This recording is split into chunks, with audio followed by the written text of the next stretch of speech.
The hot water. Now, the hot water is the one that I think worked the best. Mind you, the sting on my foot was the worst, but that nice temperature water soothed the whole foot, took the pain away, and I've still got my foot in there for the simple fact that it's actually working. And I'll give that 10 out of 10.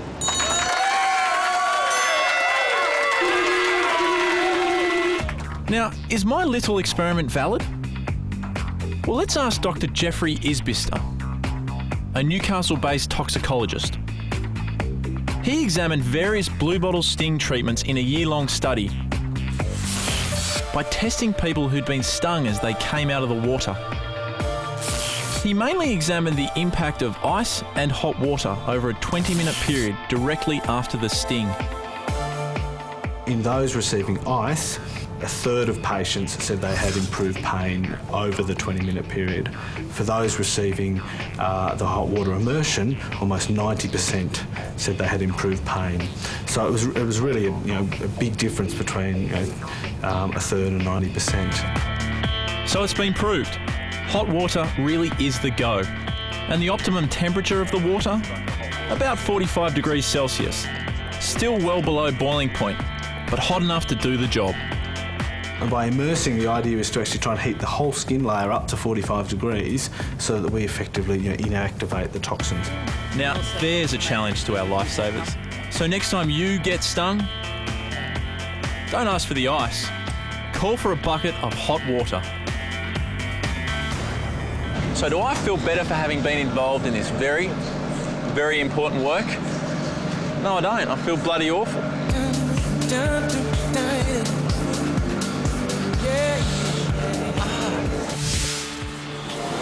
Next time you see a bunch of blue bottles washed up on the beach, might I suggest you leave them alone. Even after they die, the slightest amount of moisture has been known to rehydrate the poison and the stingers in their tentacles. The bottom line? Dead blue bottles can still sting. Well, I won't be popping any dead blue bottles on the beach anymore, that's for sure. So we've learned a lot tonight. Forget about the ice. Hot water's the best with blue bottle stings. If you're having a night on the town, make sure you have a glass of water between drinks. Sugar doesn't make kids hyperactive. That was a big surprise.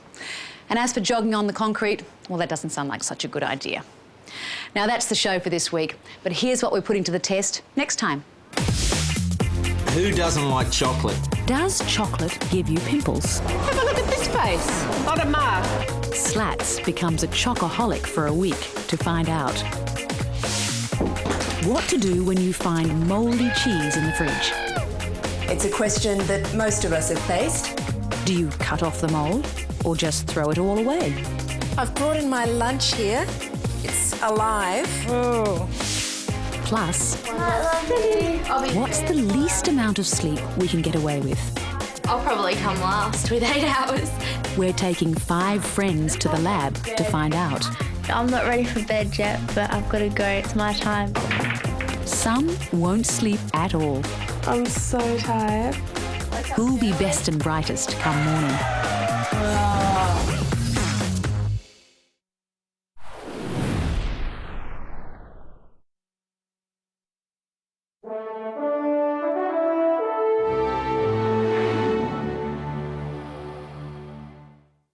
Hi, I'm Sigrid Thornton.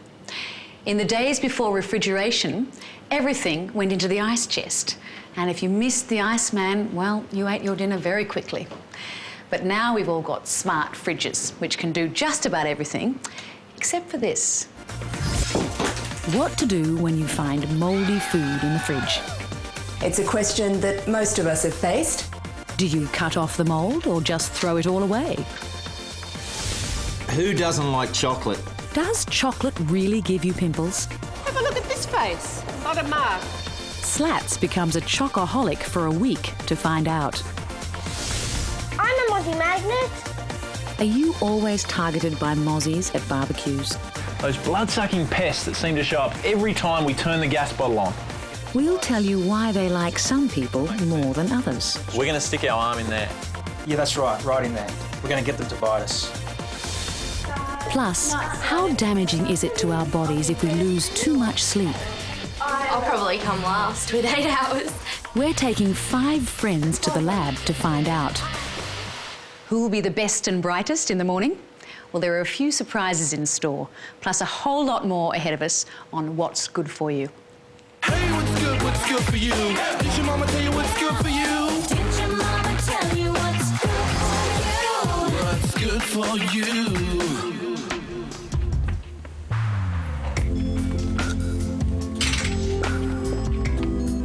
Now, here's a familiar scenario. You arrive home after a hard day's work, and where's the first place you look? The fridge, of course. Yep, it's the old mouldy cheese trick and the very mouldy bread trick. Gross. So, what do? You're starving, you've got food that looks all right in some places, but is mouldy at the ends. Can you cut off the mould and eat the rest, or do you have to throw the lot away? It's a question that most of us have faced, and we're going to find out the answer. To do that, I'm taking my tasty and rather mature-looking sandwich and visiting Dr. Elsa Hocking, one of Australia's leading experts in the field of mould. Hello. Oh, hello, Layla. How are you? I'm all right. I've brought in my lunch here. It's alive. Oh. Dr. Hocking's looking worried, and there's a reason for that. Mould, seen here through the microscope, is a growth of minute fungi, which typically forms on food which has been left alone for too long. If I decided to chop some of this off and eat it, then if I just get rid of the bits that I can see, chop around it, maybe cut off the whole of the outside. It has got a lot of mould on it, a lot of different sorts of mould, and some of these moulds can make toxins, and the toxins can diffuse into the cheese. So even though it might look as though it's got no mould in it, it might still have the toxins in it. Or I'm sensing that Dr. Hocking is not at all keen for me to eat this cheese. Maybe she's thinking of the case of George and Violet Ward from the New South Wales Central Coast. 2 years ago, they had a nasty encounter with a can of soup. We were going shopping that day, and Violet, to make a quick lunch, she opened a can of soup. What Violet didn't know was that the can of soup had been previously punctured. Mould had grown inside the can, producing deadly mycotoxins. Violet said, it tastes a bit strange. No, it tastes very bitter. I think it's a different flavour. Anyway, we thought no more about it and walked off and caught the bus. Their journey into hell was about to begin. By the time I got off the bus, I was shaking violently. And I staggered over to a seat, sat there, and I looked round, and Vi was doing exactly the same thing. Passerby, he said, "Can I help? Can I do something for you?" Are you guys okay? So then he went to the medical centre and brought over a doctor or nurse, and they said, "Oh no, get them straight to hospital." It took 3 days for the wards to flush out the mycotoxins and start feeling normal again. They learned the hard way about the dangers of mixing mould with food. But what about my bread and cheese sandwich? Okay, now what if I'm at home, I'm hungry, my bread's not quite this bad. I get a slice and I cut that off there. Now, it's not that I don't believe you, but I'm going to cut a big bit out of the middle and I'm going to have it with my bread. And I'm not going to eat it. I'm going to take it and get it tested. Would you eat that? Well, if you'd brought it into me without my seeing all of this, possibly. All right, I'll go and get this tested. Good luck. So it's off to the testing lab. This is where we'll find out exactly what's lurking or not in my cheese sandwich. Leave it with me. I'll get back to you in about a week. Okay. I'm a patient person. Okay, see you. Bye. Let the testing begin.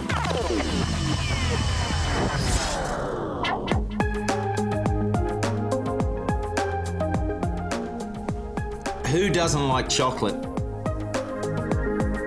It's the perfect indulgence, any time of the day, any day of the week. So how come some people make us feel guilty about it all? That somehow by eating chocolate we'll end up with a face full of pimples? Is this another example of an old wives' tale? How can something as disgusting as a pimple be caused by something as delicious as chocolate? The Mayans were drinking and eating chocolate at the dawn of civilization. And the only skin problems they ever got were self-inflicted. But nowadays, it seems just about everybody's had a zit. Or 10. Probably had pimples since about sort of 12, 13 years old. I had them pretty bad in year 10. I started first getting pimples when I was like 13. It mostly comes around my cheeks and my chin. Mainly my face. These junior lifeguards spend all day getting sun, surf and fresh air. You can't get healthier than these blokes. So what could possibly be causing their acne? Oh, probably 2 or 3 bars of chocolate a week. I eat chocolate once a week. Probably eat a bit too much chocolate. Yeah, I really do like chocolates. It's nice. Well, they're under no illusion. Chocolate's the bad guy. But are they right? Although there's never been absolute proof of chocolate causing pimples, dermatology books of the 1950s routinely claimed that chocolate caused acne. So I'm off to see a modern-day dermatologist. Has the thinking of the 50s moved on? Dr. Cook? Hi, Michael. Dr. Natasha Cook's a dermatologist. You could say she's got the good oil on pimples. So why do some people get them and others don't? Well, acne is basically due to a couple of things. First of all, your genetics, what sort of skin you're born with and how it functions. Secondly, the hormones. Hormones make your skin increase its oil production. It tends to make you produce sticky oil that gets blocked in the pores and therefore causes the pimples. It looks a bit like this. The oil our pores naturally produce is meant to drain to the surface of the skin. But sometimes the pore gets blocked as the shed skin inside the pore forms a plug, trapping the oil. Bacteria and oil then build and build, eventually rupturing the plug and popping up as a pimple. Now we know that increased oil production can contribute to pimples. The question is, does eating chocolate cause our skin to increase its oil production? Well, I'm not so sure, but perhaps, Michael, the answer might lie behind this door. Okay, let's find out. Let's go. To test this one out, I'm going to eat an obscene amount of chocolate for a whole week to see if it increases my skin's oil production. But before I get started, I've got to test the oil content, or sebum, in my skin. So, Michael, I'd like you to meet Gavin Greenoak. And Dr. Gavin Greenoak, who runs the photobiology facility at Sydney Uni, is just the man for the job. And this, I'm going to press this into the T-zone of your forehead. It's all very complex. And we'll get a reading of the sebum in your face. People with clear skin will typically record a sebum reading around 200 milligrams per square centimetre of skin. But someone with pimply skin is more likely to spike the chart with a reading in excess of 300 milligrams. There we go. 177. Dr. Greenoak takes 3 measurements around my face before calculating my average sebum level, which is 178 milligrams per square centimetre of skin. Your face has a normal level of sebum. All right.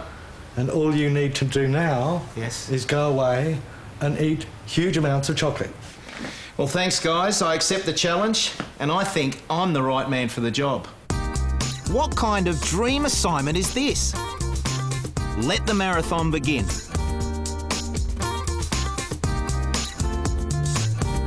Did your mama tell you what's good for you?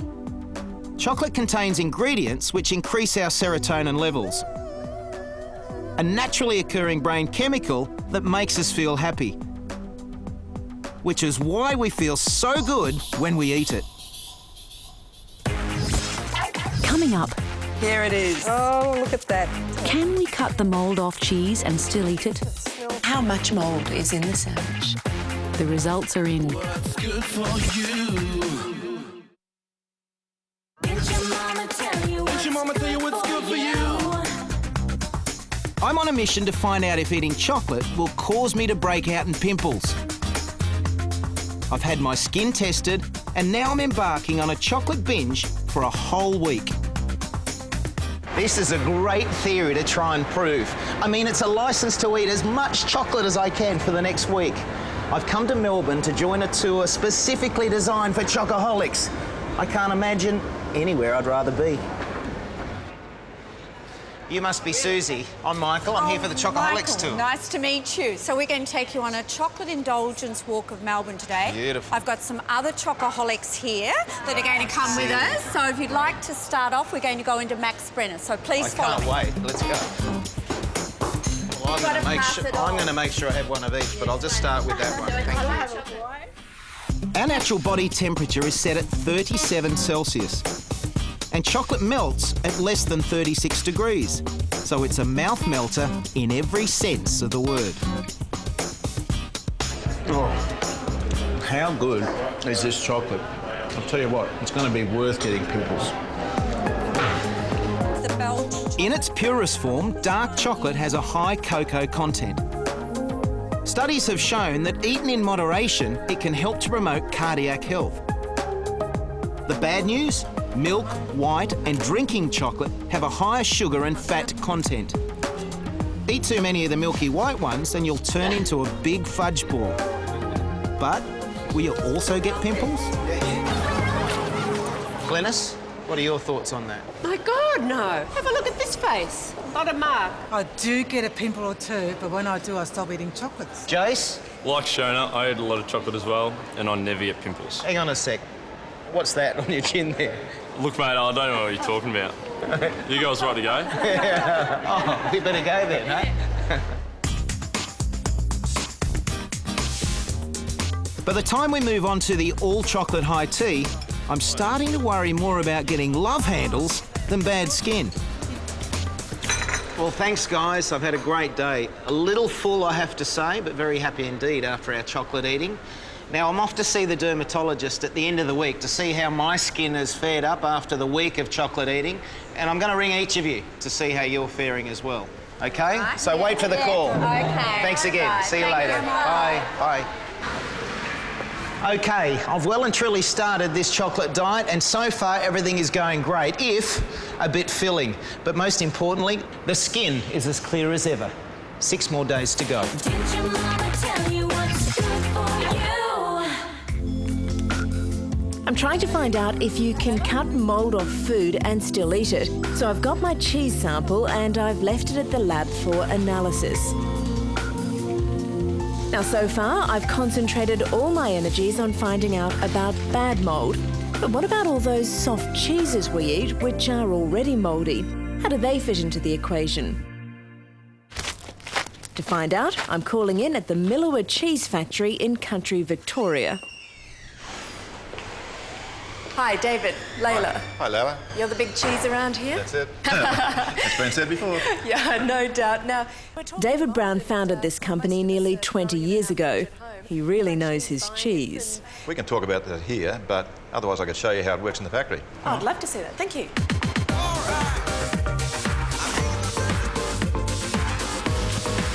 Entering the factory is not as easy as it sounds. I've got to suit up to stop any germs I might be carrying from coming in with me.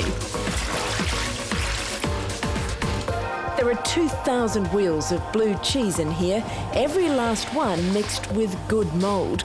Penicillium, to be precise, the same stuff from which we make antibiotics. This is Penicillium roqueforti. These are the spores of the penicillin mould. It shows it's blue by the colour. A very small amount into 1,000 litres will produce enough live spores in the milk so that when the blue cheese is punctured later on in its life, all those spores just grow into the little veins that grow through the cheese. It's hard to imagine that something so good can come out of a few grains of penicillin. But you know what they say, truth is stranger than fiction. Now, what happens when good mould goes bad? Well, the lab has been busily testing out my cheese sandwich. Was cutting off the mould a good idea? Armed with the results, I returned to see Dr. Hocking. Here it is. Oh, look at that. Oh. It's certainly developed quite well since we saw it last, hasn't it? Oh, it's coming along nicely. Yes, oh yes, and it smells a bit too. You told me that there would be mould on that sandwich, and I couldn't see it. No, well, when you had it here before, the mould spores were there, but they hadn't actually started to grow. Well, they sure have now. They've grown at an alarming rate. But how much mould is in the sandwich? Well, I think the lab reports that came back said there were about 300,000 moulds per gram. The normal amount for a cheese sandwich, less than 200 moulds per gram. The mould in the food I left in the fridge for too long has multiplied more than 1,000 times. This will contaminate anything that you put it near. So in the past, when I've chopped the mould off my bread and eaten the rest, I've been eating these things. Quite possibly, yes, yes. I don't think I'm going to do that anymore. Well, I don't think you should, no. It's probably not a good idea. The problem with mould toxins is that they don't make you sick straight away like bacterial toxins, like food poisoning. They can be longer acting, they can be carcinogenic, and so while it may be fine and it may not make you sick, it's probably not good for your health to do this sort of thing on a frequent basis, because every time you're exposed to a carcinogen, you have a greater chance of eventually developing some sort of problem, cancer or... The bottom line, cutting mould off food in the fridge is a really bad idea. The experts tell us it is always better to be safe than sorry. So this, for one, is going in the bin. I can't believe how quickly the mould grew on that cheese. And here's another surprise. Jam will keep in the refrigerator a lot longer than bread or cheese. And I'll tell you why straight after the break. Plus, we suffer both physically and emotionally if we don't get sleep. How damaging is it to our bodies if we lose too much sleep? About 5 a.m. I think I'm going to be starting to sort of wake up. What's good for you?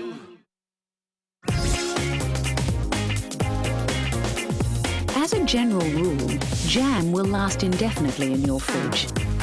And that's because it's got a very high concentration of sugar, but a low water content. On the other hand, tomato paste will only keep a week or two. It's got a high water content, but freezing it will make it last longer. Didn't your mama tell you what's good for you? Sleep is something that